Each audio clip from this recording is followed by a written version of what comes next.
दोस्तों नमस्कार, आदाब, सत श्री अकाल। उर्मिलेश ऑफिशियल के इस कार्यक्रम में आपका बहुत बहुत स्वागत है। मैं हूं उर्मिलेश।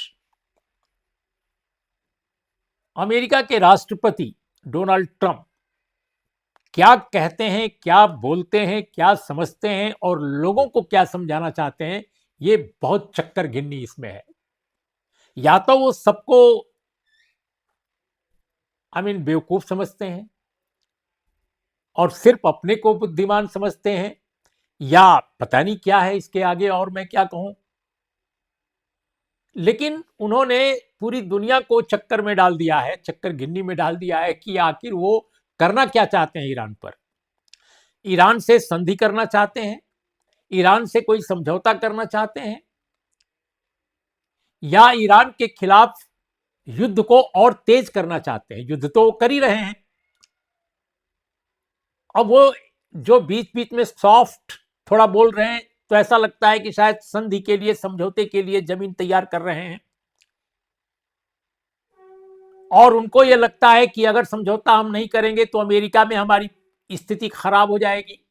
अमेरिका में मिड टर्म पोल है अक्टूबर नवंबर में। जनता इस युद्ध के खिलाफ है। सही बात यह है कि अमेरिका में लोग इस युद्ध को नापसंद कर रहे हैं और मान रहे हैं कि इजराइल का युद्ध अमेरिका लड़ रहा है। अगर इजरायली लॉबी, या यूं कहा जाए यहूदी लॉबी जो अमेरिका में है और अमेरिका की पॉलिटिक्स में, कारपोरेट में भी एक्टिव है, अगर उसको छोड़ दिया जाए तो बहुत बड़ा अमेरिकी समाज जो है इस युद्ध के खिलाफ है। तो दबाव तो अमेरिका पर भी है, डोनाल्ड ट्रंप पर भी है। लेकिन क्या डोनाल्ड ट्रंप इस लड़ाई से विड्रॉ करेंगे, जैसा कि कयास लगाया जा रहा है? इसीलिए शांति का रास्ता अख्तियार करने का जो दबाव है, न सिर्फ पश्चिम एशिया के देशों का बल्कि अन्य हलकों में भी, पूरी दुनिया में भी। स्वयं भारत यही चाहता है कि हर हालत में शांति हो, ताकि गैस और जो ऊर्जा के अन्य स्रोत हैं उनकी किल्लत न पड़े। तेल की, और आप देख रहे हैं गैस की किल्लत धीरे धीरे बढ़ रही है। लेकिन इस बीच में एक पेच फंसा हुआ है दोस्तों, कि डोनाल्ड ट्रंप कभी कुछ कहते हैं, कभी कुछ। आज भी जब मैं आपसे बात कर रहा हूं तो दुनिया भर के जो टेलीविजन चैनल्स हैं, जो न्यूज एजेंसियां हैं, वो क्या रिपोर्ट कर रही हैं? वो रिपोर्ट कर रही हैं कि श्रीमान डोनाल्ड ट्रंप कह रहे हैं कि भाई हम तो चाहते हैं कि जल्दी से जल्दी समझौता हो जाए, शांति हो जाए। हमारे लिए रास्ता साफ हो चुका है, हमने ईरान को खत्म कर दिया है। अब वो ये बोल रहे हैं, जो व्यक्ति संधि करना चाहता है, समझौता करना चाहता है, शांति स्थापित करना चाहता है, वो ईरान के खिलाफ क्या क्या बोल रहा है। ईरान के नेताओं को हमने खत्म कर दिया है, कोई लीडरशिप नहीं बची है, उसके पास कोई जहाज नहीं बचा है, उसके पास कोई सेना नहीं बची है, उसके पास ये नहीं बचा है, वो नहीं बचा है, कुछ भी नहीं बचा है। अरे जब कुछ भी नहीं बचा है तो आप संधि क्यों करना चाहते हैं, समझौता क्यों करना चाहते हैं महाराज? और अगर कुछ भी अब ईरान के पास नहीं बचा है, सब आपने खत्म कर दिया है, आपने और नेतन्याहू साहब ने, तो फिर वो हाल हाल तक और कुछ ही घंटे पहले तक वो इजराइल से लेकर के और आपके जो कैंप हैं, आपके जो सैन्य बेस है पश्चिम एशिया में, उस पर वो ताबड़तोड़ हमले कैसे कर रहा है? अभी तेल अवीव पर हमला हुआ है, वो क्यों, कैसे हो रहा है? हमको इस हमले को जायज नहीं ठहरा रहे। किसी तरफ से हमला हो अच्छी बात नहीं है, लेकिन हमला तो अमेरिका और इजराइल ने किया। ये लड़ाई जो शुरू की वो तो इजराइल और अमेरिका ने शुरू की, ये ईरान ने तो शुरू नहीं की लड़ाई। तो ऐसी स्थिति में बार बार आप एक तरफ समझौते की बात कर रहे हैं, एक तरफ कह रहे हैं संधि होगी, समझौता होगा, शांति होगी, दुनिया यही चाहती है, और दूसरी तरफ आप कहते हैं कि आपने सब खत्म कर दिया। कमाल की बात है। तो ये बात इसलिए नहीं समझ में आ रही है कि अभी पाकिस्तान के प्रधानमंत्री शहबाज शरीफ कह रहे हैं कि पाकिस्तान ईरान और अमेरिका के बीच में बातचीत के लिए मध्यस्थ की भूमिका निभाने को तैयार है, और वो होस्ट करेगा यहीं पाकिस्तान में, इस्लामाबाद में। दोनों देशों के लोग जो हैं आएंगे और वहां पर बैठ करके समझौता वार्ता करेंगे। इस तरह की बात पाकिस्तान की तरफ से आ रही है। लेकिन आज एक अजीब घटना घटी। घटना यह घटी कि एक तरफ पाकिस्तान कह रहा है, डोनाल्ड ट्रंप कह रहे हैं कि साहब हम निगोशिएट करेंगे, निगोशिएट करना होगा ईरान को, क्योंकि उसके पास कुछ नहीं बचा है, ये भी कह दे रहे हैं साथ साथ। मतलब जिसके साथ निगोशिएशन आप कर रहे हैं या करना चाहते हैं, उसके बारे में आप ये भी कह रहे हैं कि आप तो कहीं है ही नहीं है, आपका एग्जिस्टेंस नहीं है। अरे भाई, एग्जिस्टेंस नहीं है तो निगोशिएट क्यों करने जा रहे हो? क्यों ऑफर कर रहे हो निगोशिएशन का? ईरान ने तो निगोशिएशन का ऑफर नहीं किया है। तो यह बात समझ से परे है। इसीलिए मैंने कहा कि या तो वो पूरी दुनिया को बेवकूफ समझ रहे हैं और सिर्फ अपने को बुद्धिमान समझ रहे हैं।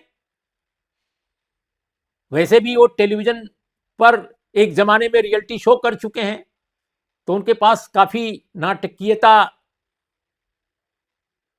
है। नाटकीयता तो है, वो आप उनके व्यक्तित्व को देखें तो वो सिर्फ एक तरफ तो वो कारोबारी हैं, बहुत बड़े कारोबारी हैं, कारोबारी से वो पॉलिटिशियन बने, और कारोबारी के साथ साथ वो टीवी के रियलिटी शो के होस्ट रहे हैं।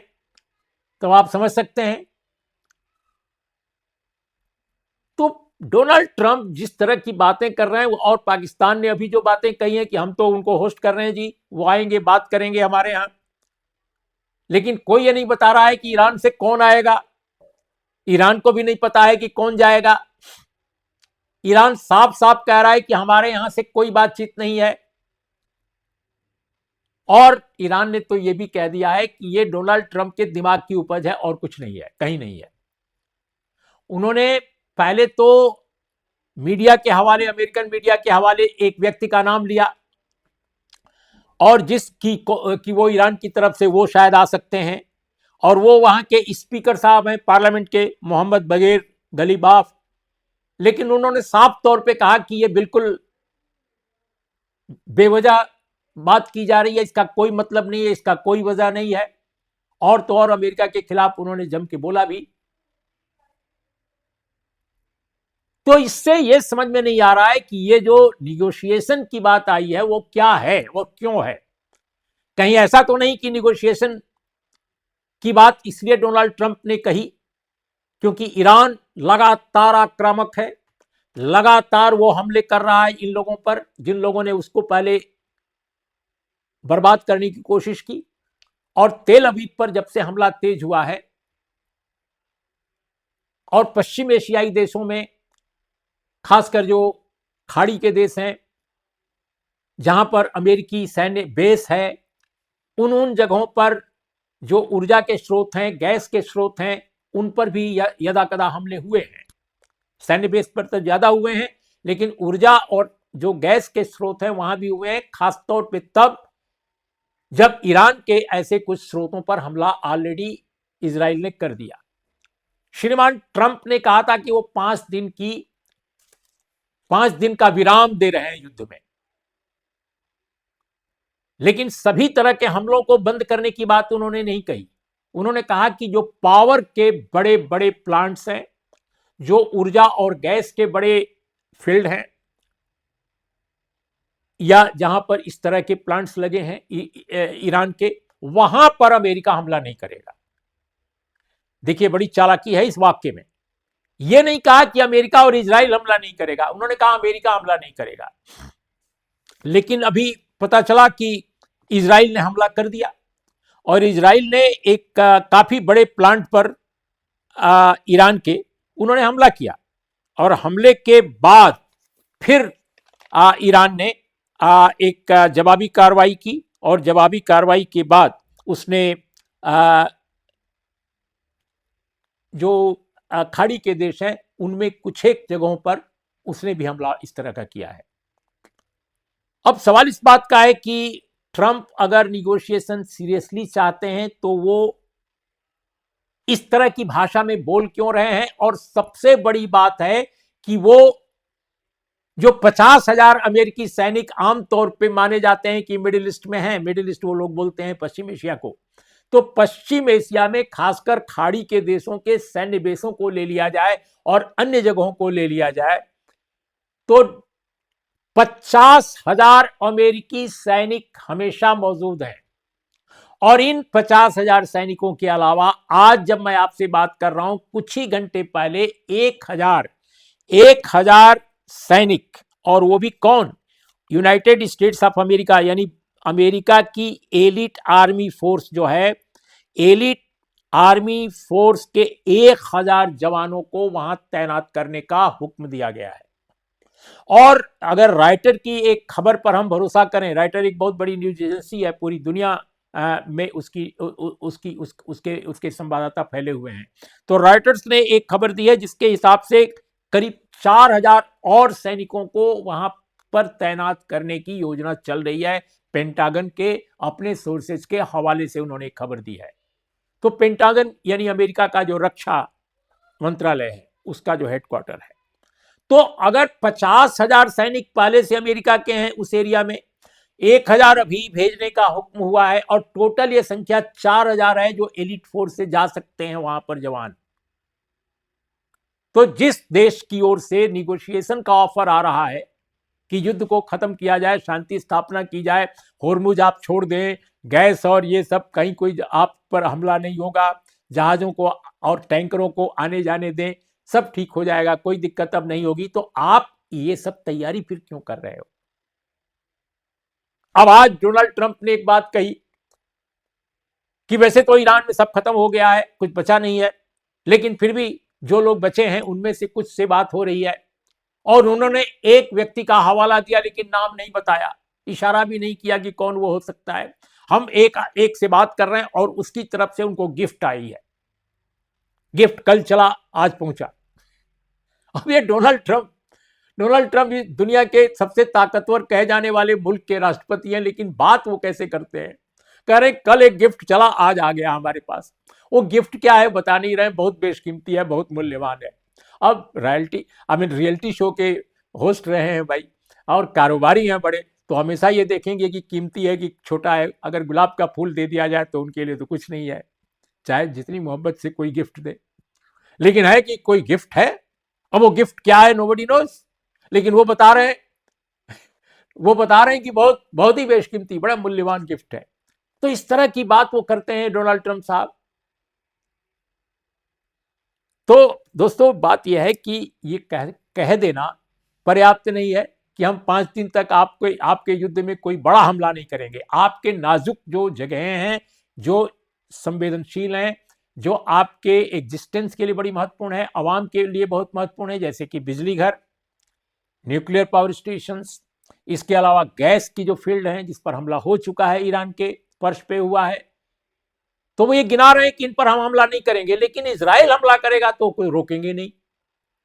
अरे भाई, इजराइल तो आप ही का बच्चा है, आप क्यों नहीं अपने बच्चे को कह रहे हैं कि भाई तू हमला मत कर? हमने उनसे समझौता, हमने उनको कहा है कि आप 5 दिन हम कुछ नहीं करेंगे। तो 5 दिन के बीच में आप सब कुछ कर और करा रहे हैं, लेकिन मुंह पे आप कुछ कह रहे हैं और करतब आपके कुछ हैं। तो अब सवाल इस बात का है कि दोस्तों, कि यह भी एक बात चल रही है कि कौन निगोशिएट करेगा अमेरिका की तरफ से, अगर कोई करना चाहेगा तो। थोड़ी देर के लिए कल्पना कीजिए कि वाकई ईरान सहमत हो गया कि हम निगोशिएशन के लिए तैयार हैं। हालांकि ईरान तैयार होगा ये कहना अभी बहुत कठिन है। घाव बिल्कुल ताजा है। घाव इसलिए ताजा है कि जब युद्ध उस पर थोपा गया अमेरिका और इजराइल की तरफ से, तो वो निगोशिएट ही कर रहा था, और ओमान जो है मध्यस्थ था। कहां कहां नहीं हुई वार्ता, समझौता वार्ता। उसमें जो विदेश मंत्री थे वहां के ये ईरान के श्रीमान अब्बास अरागची, वो बातचीत कर रहे थे, और उसी के बाद कुछ ही घंटे के बाद पता चला कि उनके देश पर हमला होने जा रहा है या हो गया है। तो एक तरफ निगोशिएशन, दूसरी तरफ हमला, और अब आप कह रहे हैं हमले के समय कि हम निगोशिएशन फिर करेंगे। तो ईरानी जनता और ईरान के जो रणनीतिकार हैं, ईरान के जो नेता हैं, क्या इस तरह की चीजों में यकीन करेंगे? ये सिर्फ झूठ की बात नहीं है, ये फरेब की भी बात है। ऐसे में बहुत कठिन है डोनाल्ड ट्रंप पर भरोसा करना। और नेतन्याहू तो खैर भरोसे के काबिल ही नहीं है। कोई सीरियसनेस नहीं है इन पॉलिटिकल लीडर्स में। तो ऐसे में ईरान वो कैसे यकीन करेगा? यकीन करने के लिए उनके पास जमीन बहुत कम है, आधार बहुत कम है।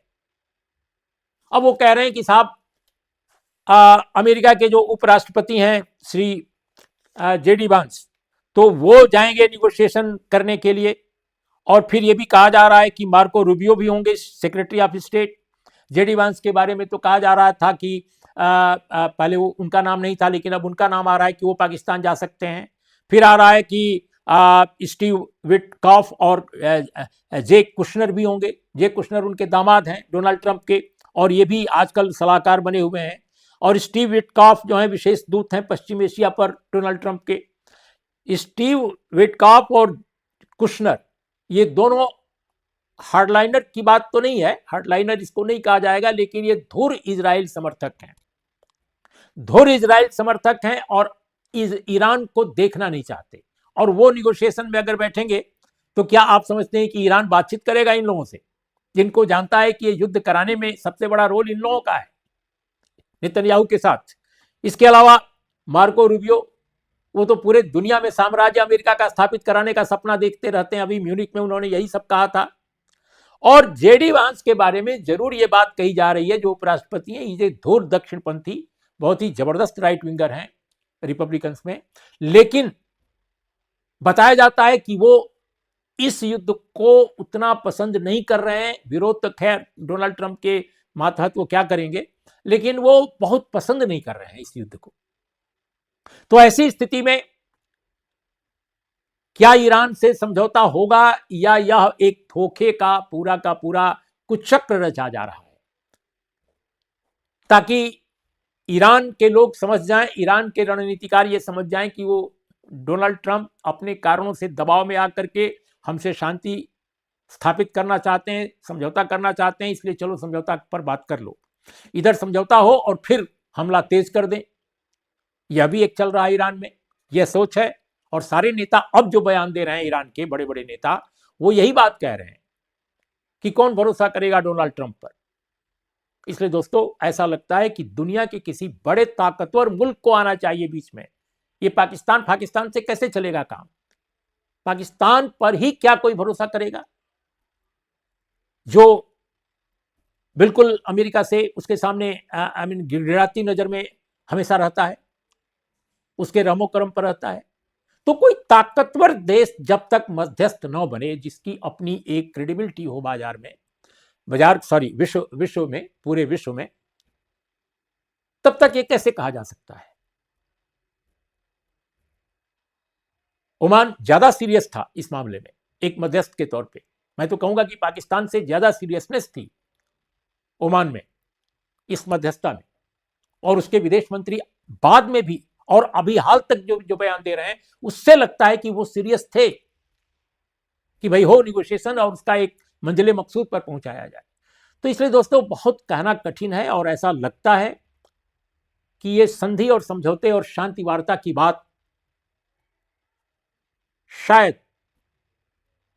ईरान पर किसी बड़े हमले की एक छुपी हुई रणनीति के तहत डोनाल्ड ट्रंप की तैयारी का हिस्सा तो नहीं है। क्योंकि आप 50,000 सैनिक पहले से आपके हैं और 4,000 सैनिक और भेजने की योजना बना रहे हैं।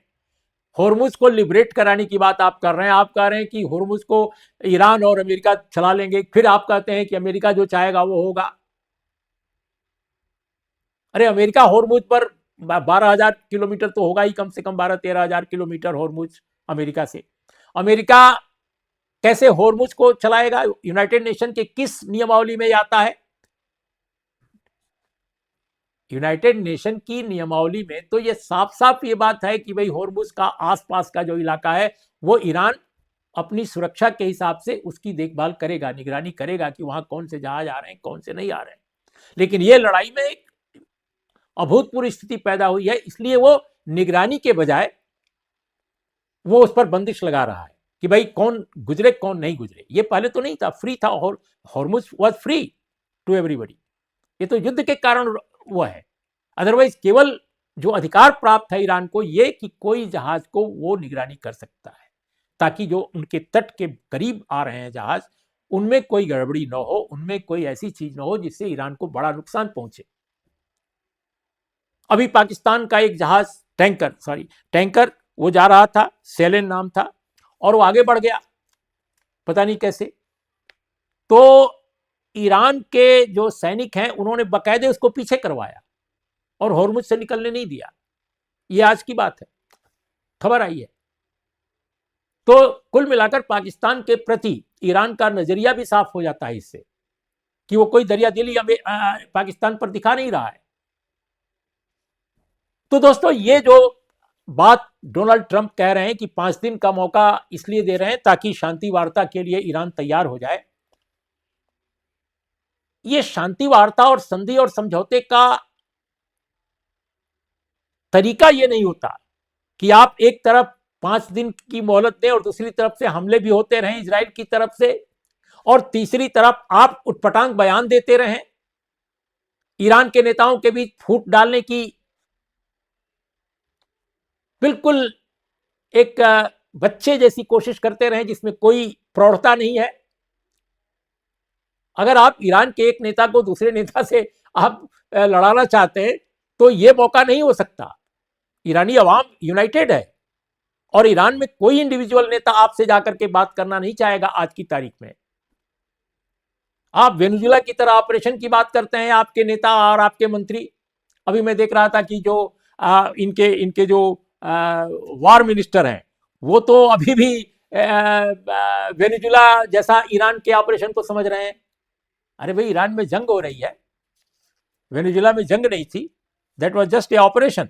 तो मुझे लगता है कि इन सारी स्थितियों के कारण डोनाल्ड ट्रंप के 5 दिनों के विराम का जो फैसला है या मोहलत का जो फैसला है वो विश्वसनीय नहीं लगता, रिलायबल नहीं लगता।